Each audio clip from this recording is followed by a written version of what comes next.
There was a time when smoking was just another pastime. Doctors smoked, athletes smoked, tobacco companies were top advertisers, and airplanes had separate smoking areas. Yes, you could smoke on a flight. And if you did not smoke, well, you were the odd one out.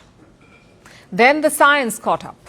Cancer statistics piled up, public health campaigns changed the narrative, and slowly cigarettes went from cool to cancerous. Now, is alcohol going the same way? I ask because look at alcohol sales globally. They're dipping every year. In 2025, sales dipped by 1% across the world, and wine was the hardest hit at 2.4%.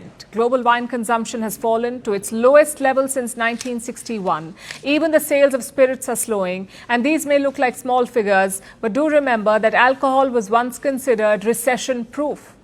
It's an industry that kept growing for decades, and now it is slowing down. And the reason for that could be Gen Z. They're not drinking as much. On an average, Gen Z drinks 20% less than millennials. And many Gen Zers are abstaining from booze altogether for multiple reasons. One of them is more awareness. That's one of the reasons. The WHO says no amount of alcohol is good for your body. No amount, not even that one glass of wine. For all its PR, wine has lost the plot. Then the nature of socializing is changing. You see, social gatherings used to be associated with alcohol. You get together, you drink, you spend the rest of the next day recovering. Well, not anymore. More and more people are prioritizing health over temporary indulgence.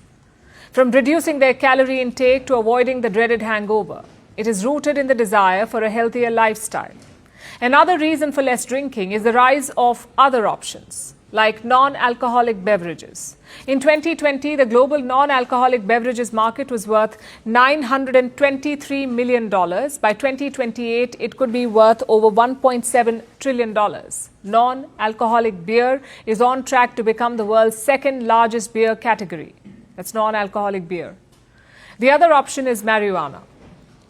The drug is legal in nearly half of all US states for recreational use, and this has led to a shift in consumption patterns. Reason 4 is inflation and social media.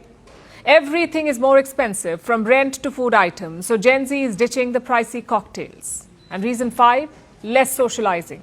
The world over, people are hanging out lesser than ever. Take these numbers from the United States. In the year 2003, people spent almost 30 hours a month with their friends, 30 hours a month. In 2019, that number went down to 10 hours. And less socializing meant lesser drinking. Of course, this is not good news for the alcohol industry. They're not denying the trend, they're adapting to it. They're coming up with zero alcohol beers, alcohol-free spirits, and even large mocktail menus at bars. Sober curious is now a market category. It means you're curious to see what sober life is. The trend is catching on, but is it here to stay? Will alcohol become the new cigarette? Well, the popular answer is no. Some analysts say every generation drinks more as it gets older, so Gen Z could be the same. They may not be drinking now, but the trend could reverse later. Second, alcohol still claims cultural space. It is tied to celebrations, to weddings, festivals, even religion, and even rituals that go back centuries. Cigarettes never had that kind of emotional real estate. So no, alcohol may not become the next cigarette, but it is becoming something else.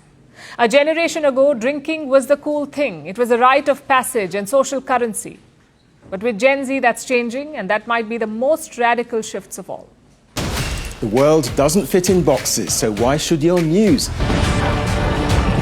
From battlefields to negotiation tables, from internet outrage to real-world injustice. The conversations everyone is having and the ones they're avoiding. It's the same show, but this new year, First Post America gets a new look. I'm Kerry Johnston, and this is First Post America.